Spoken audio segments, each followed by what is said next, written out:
देखी एगो लड़की के शादी भइले से इतना खुश बिया। सुहाग रात में मने सुबह से शाम होता न तो और मने खुशी के ठिकाना नहीं मने मत कही। रजऊ आ गई तो भगवान के गोहरावतिया कि कितना दिन फोन पर बात करत करत आज भेंट भइल बा। तो हे भगवान हम ये मनाओ तनी कि आज सुबह हो कहीं मत दे राते रहते भगवान से निहोरा कर तारी कैसे आ कह तारी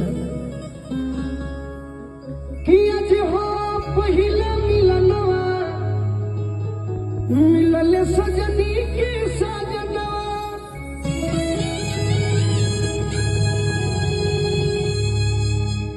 कि हमारे अंग अंग गुलाब नियम खिलल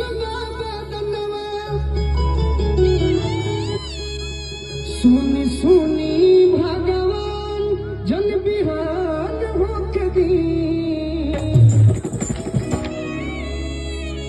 कि आज राजा जी के पुरवे में जवान होके दी। आज राजा जी के पुरवे में जवान होके दी कि आज हो पहिला मिलनवा मिलले सजनी के सजना।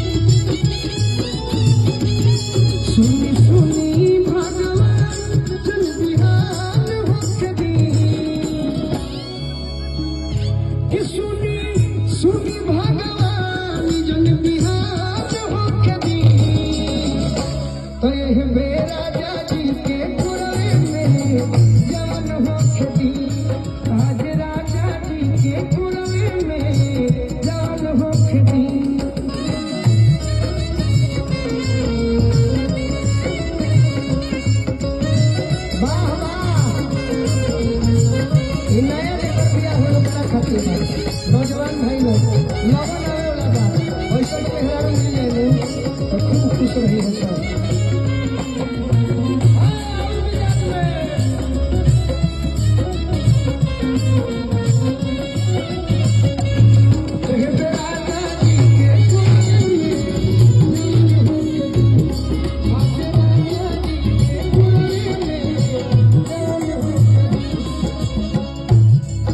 लड़की कहती है कि इतना खुशी मिली राजा जी के कोठवा में। कार्तिक भैया राजा जी के कोठवा में उठ जाओ साथी रंगा तो चलता माहौल लगे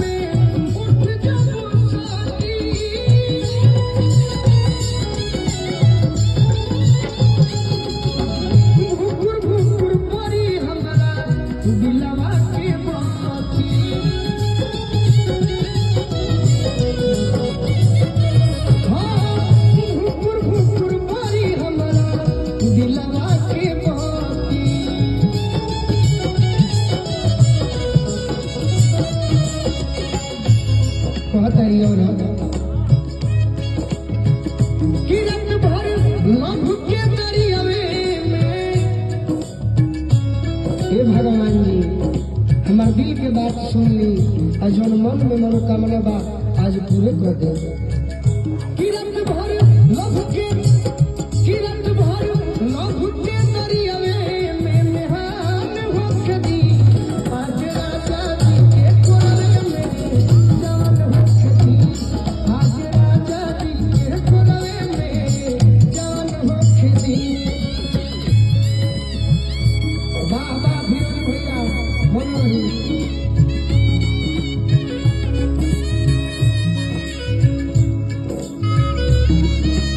वाह वाह यह लेदार मन कहला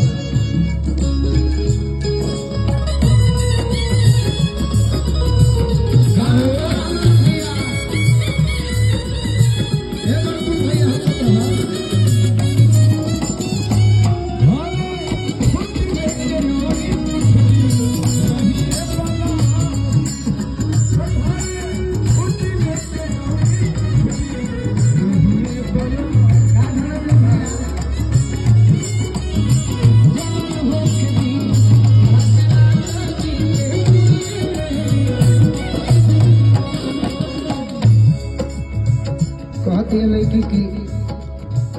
वो घड़ी और खुशी मिली कि ओठ से जब ओठ सटी तो तनी खुशी मिली, आ जब तनी मनी छुई है, आ जब रुआ गनगनाई तो संपूर्ण रूप से हमारा खुशी मिली।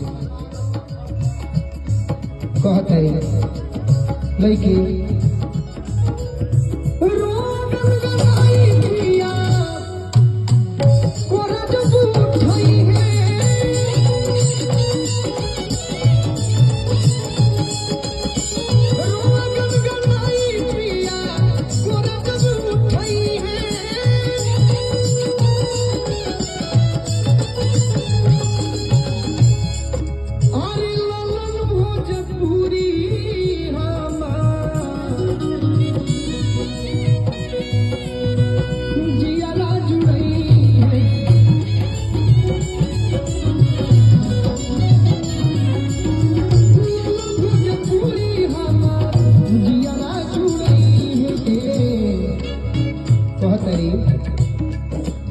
भगवान जे नैहर में यार बा गोलू राजा अब परेशानी हो खस तब हमारा का दोष बा।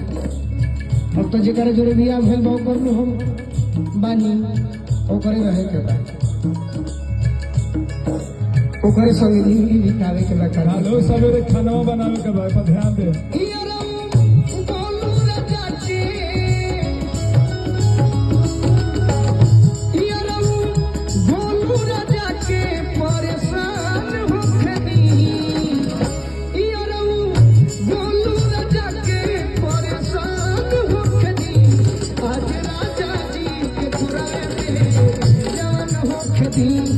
आज राजा जी के पुरवे में जवान हो खदी, आज राजा जी के पुरवे में जवान हो खदी, आज राजा जी के पुरवे में जवान हो खदी।